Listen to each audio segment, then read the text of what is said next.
Hi, I'm Christina Janosevic with LA Serbs Radio. Today we're at the Memorial Day picnic held at the Serbian Cemetery in the Old St. Sava Church. It's sponsored by the Serbian United Benevolent Society and it's held annually. It was established in 1903 and it was established for the use. When the Serbian people came here, they didn't have any place to be buried or a church or anything. And we were the very first to do that. And since 1903, we've always owned the property. It's never been owned by anybody else, and it's all been owned by the Serbian United Benevolent Society. Our main reason why we're here is the cemetery, and we're the only ones. It's not owned by the church or anything. It's owned by Serbian United Benevolent Society. The first secretary of the Jedinstvo was Mrs. Basic. These are three guys that have always been around that took care of the cemetery during the years. King Peter came here. Just before he passed away, Father Balac, Mrs. Radosh, Father Mervichin, my father, my oldest brother Pete, and my uncle, and I don't know this man. But there was a hall that sat right here. We had a hall, and this is the building here. And he and his wife, this is Peter Zotovic. He and his wife ran the cemetery for many, many years, along with Dimkic.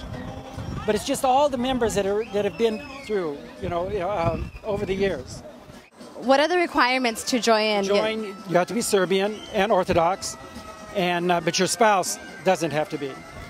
And anybody under the age of 45 I think it's about $150 plus the yearly $42 dues. And you fill out an application and then you're voted on. And if you're over 45, then it jumps to $1,042 for just the initiation. Then if you want to be buried here as a member, then it's only $100. But if you want to be buried as a non-member, it's $2,900.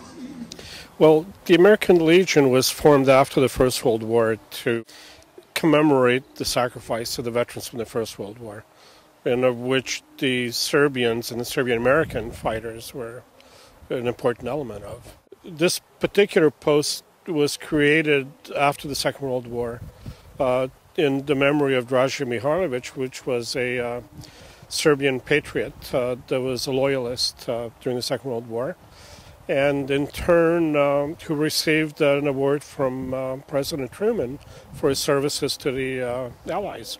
We needed to have a post to Serbian Americans which would honor our own contribution during the various actions and wars that we participated in. This particular post is a nation, even though it's in Alhambra, it has members from across the nation, and we try to provide activities and services which not only are in keeping with the American Legion effort to maintain a patriotic demeanor inside our country, but also to interject the role of Serbian Americans in our contribution to American life, and particularly patriotic life. Hi, I'm talking with Father Peter. We're standing inside the old St. Sava Church, so you can see that behind us. He's going to tell us a little bit about the history of the church.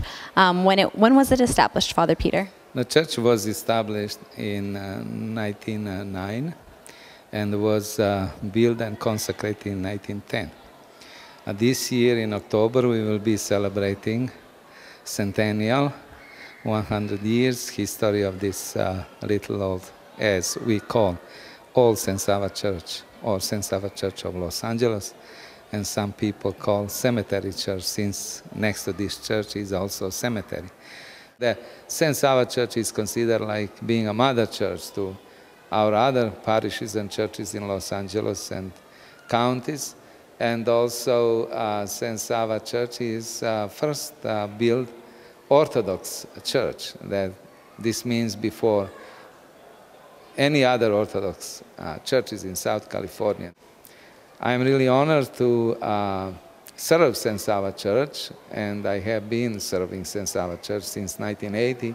First fresco is when St. Sava went to Mount Athos and became a monk, so-called Postrik Svetog Save, when his hair was cut off. And the second is meeting of St. Sava and St. Simeon.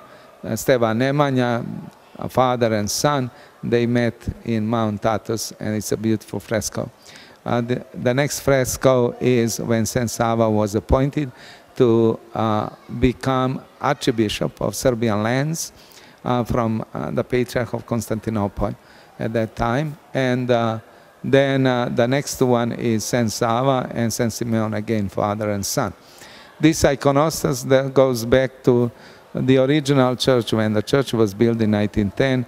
It's an old iconostas, but people feel to preserve memories on it, and maybe one day we may have a new iconostas here, though the church will be staying the same as it is now. We serve here on All Souls Days during the year, and also we do the service on special occasions like it is today, Memorial Day in America, and on some other occasions, whether it people, departed people, when we have funeral services.